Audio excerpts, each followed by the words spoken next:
Pai, do Filho e do Espírito Santo. Amém. Louvado seja nosso Senhor Jesus Cristo. Para sempre seja louvado. Podem sentar. Estimadas almas, hoje a Igreja celebra a festa da apresentação da menina Maria ao templo.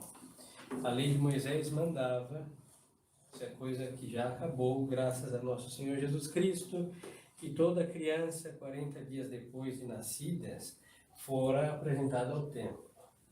Ali se oferecia um sacrifício, dependendo do homem, um sacrifício, a mulher outro, e depois cumpria com o requisito da lei mosaica entre o nascimento e a questão da mulher se purificar e tudo isso que está no Antigo Testamento. Essa festa é do Oriente Católico. A igreja no século VI ou VII inseriu na igreja ocidental também. E que ela passa desapercebida porque as pessoas perderam devoção à infância de Maria Santíssima. Mas é uma festa importante para nós que seguimos o missal antigo, uma festa de calibre, um duplex, maius, daí para cima. Então vamos considerar um pouco a infância de Maria Santíssima, no que nós sabemos, com verdade da tradição, e não com devaneio de aparições aí que ficam prescrutando coisas que não compete saber. A tradição conta que São Joaquim já estava casado com a senhora Santa Ana, e eles eram de uma família de alto status social.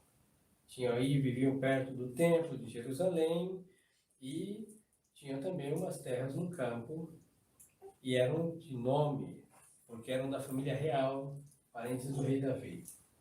Aconteceu que o São Joaquim foi visitar o templo para oferecer a Deus um sacrifício, e os sacerdotes recusaram porque ele não tinha filho nenhum. Para a lei do Antigo Testamento, não ter filhos equivalia a não ter a bênção de Deus. Equivalia, porque não era isso, porque isso não quer dizer grande coisa no Novo Testamento. A graça de Deus não consiste em ter mais um ser humano, mas em ter a graça na alma e essa alma ir para o céu. Porque podemos ter 20, 30 mil pessoas numa cidade e as 30 irem para o quinto dos infernos. Então, o judeu era materialista, segue sendo. Então, ter muito dinheiro, bênção de Deus. Ter muita saúde, bênção de Deus. E transladavam isso para os filhos, ter muitos filhos, bênção de Deus. E não é assim de modo algum. Nosso Senhor morreu pobre, os santos morreram doentes, e tem virgens e viúvas que não tiveram filhos e estão no reino do céu à direita dos mártires. Então não consiste a bênção de Deus em nenhuma dessas coisas. Pois então, por este critério humano, São Joaquim foi desprezado do templo de Deus. Então ele foi para sua casa no campo e rezou e pediu que Deus cessasse essa vergonha de não poder ir ao seu templo, oferecer sacrifícios por causa de uma má interpretação da lei de Moisés.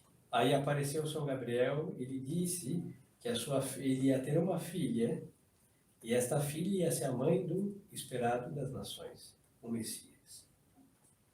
São Joaquim sai de sua casa do campo correndo, feliz, e vai até a Jerusalém, e a senhora Santa Ana também tinha tido a mesma aparição do mesmo anjo, ele disse as mesmas palavras. Eles, na vida matrimonial, se conhecem, porque Nossa Senhora é fruto de uma união matrimonial, como todos nós que aqui estamos nascidos. E naquele momento, do jeito que todos nós nascemos, fomos concebidos um pouquinho antes, o Espírito de Deus impede que a infecção do pecado original, vinda do Pai, no caso de Nossa Senhora de São Joaquim, afasta a filha do pecado original. Isso quer dizer o quê? Que ela é imaculada desde o primeiro instante que ela foi concebida. E a graça de Nossa Senhora é singular, ou seja, é única. Ninguém é mais... Não existe 2 imaculados conceições na face da terra. Só ela.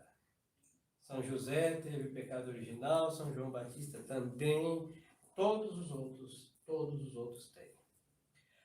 Junto com essa prerrogativa da Santíssima Virgem, foi lhe dada uma graça que outros não tiveram. É o uso da razão, desde o primeiro instante da sua conceição. Então, era microscopicamente falando, pequeno, e este ser humano amava e servia a Deus dentro do útero da sua mãe. Isso é maravilhoso. Então, diante desta gestação prodigiosa, é a festa de hoje. Santa Ana promete que esta filha vai ser dada a Deus. Veio de Deus, que volte para Deus. Então, quando a Santíssima Virgem completou, aí tem várias informações. 3, 4 ou 5 anos. Vamos deixar os 3. É a festa de hoje. Ela foi entregue ao templo e vai viver lá até o dia do seu casamento, com São José. E esta menina, filha única, ela sobe as escadas do templo sem olhar para trás. Ela sabia que ela era mais de Deus do que dos seus pais. E aí viveu, no tempo que viveu no templo, seus pais vão morrer, ela vai ficar pobre, porque os sacerdotes vão devorar as riquezas que era herança da Santíssima Virgem, de tal modo que quando ela casar com São José só tem uma casa. O resto foi dilapidado pelos sacerdotes do templo, como bons hebreus gostam de fazer com as coisas dos outros. Então esta é a festa que nós celebramos, o dia em que a menina Maria subiu ao templo e ficou lá até o seu matrimônio, 12 anos, 13 anos, por aí, segundo o costume antigo. Então, Nossa Senhora, ela, desde o primeiro instante, voltando aí à sua conceição, ama e serve a Deus. Nossa Senhora, mesmo menina, criança, adolescente, nunca deixou de amar e servir a Deus. Mas não é um servicinho de uma oraçãozinha, um salmozinho, ir ao templo e sentir o cheiro do incenso e tchau. Não! Continuamente. Respirava Deus. Como dormia, como diz a Sagrada Escritura, ela dormia, mas o seu coração velava, rezava e adorava a Deus, inclusive no sono. Estava caminhando com Deus, sofrendo com Deus, tudo com Deus. Nenhum momento da vida da Santíssima Virgem foi longe de Deus, nunca.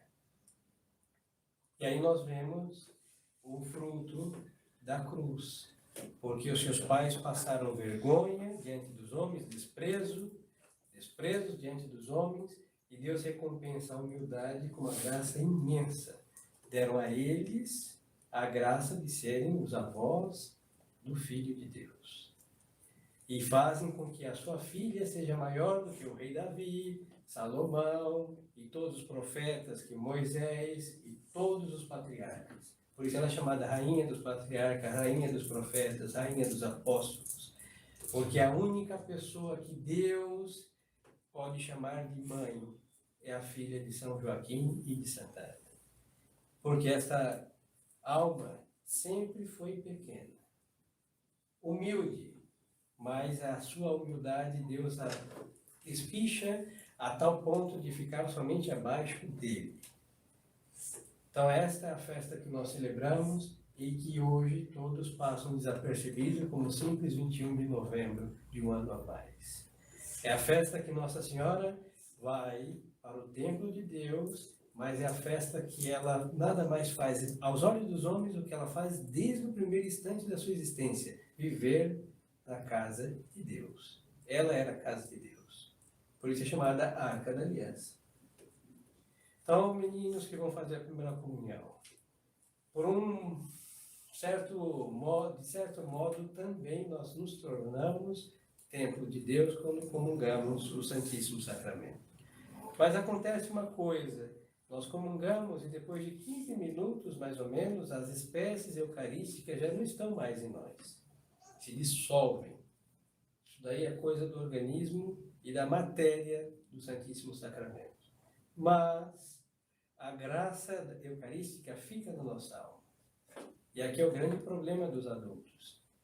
Às vezes, acabada a missa, a ação de graças é daquele jeito, quando tem, quando não tem, normalmente o que acontece. E a nossa vida segue igualzinha como se nós não houvéssemos comungado. Isso é falta do Espírito da Santíssima Virgem em nós. Nossa Senhora nunca viveu de um modo igual àqueles que vivem sem Deus. Porque se Deus em nossa alma não for um diferencial, então a nossa religião é vã. A nossa vida é medíocre, com Deus ou sem Deus. Isso é um absurdo. Por isso Nossa Senhora se destacou a tal ponto, porque ela comungou Deus de tal modo que ninguém nunca jamais poderá fazer uma comunhão como ela fez. E à medida que nos aproximamos mais do fervor que ela teve, nós vamos fazer com que as nossas comunhões não sejam uma a mais.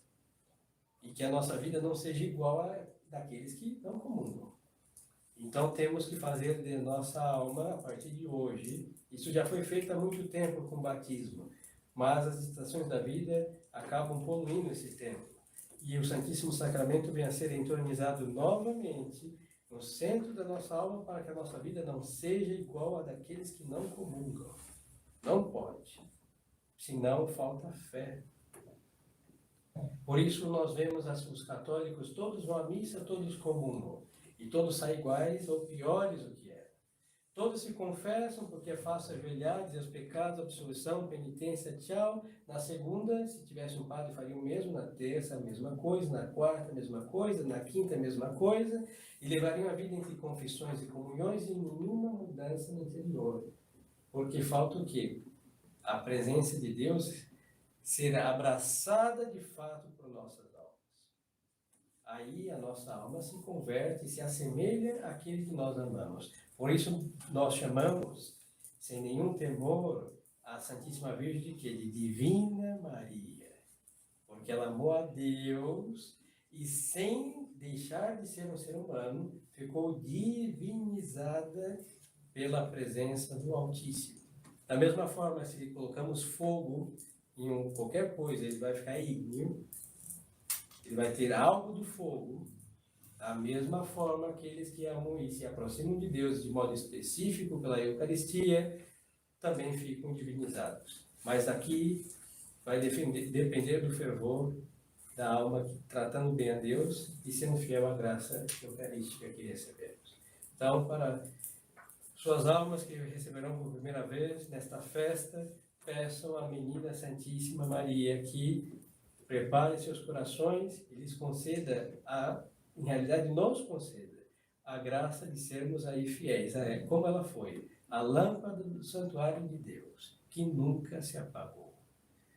Estava sempre acesa, se consumindo em fervor e devoção para com Deus nosso Senhor, e somos seus filhos, também devemos ser essas lâmpadas que ardem para adorar a Deus nosso Senhor.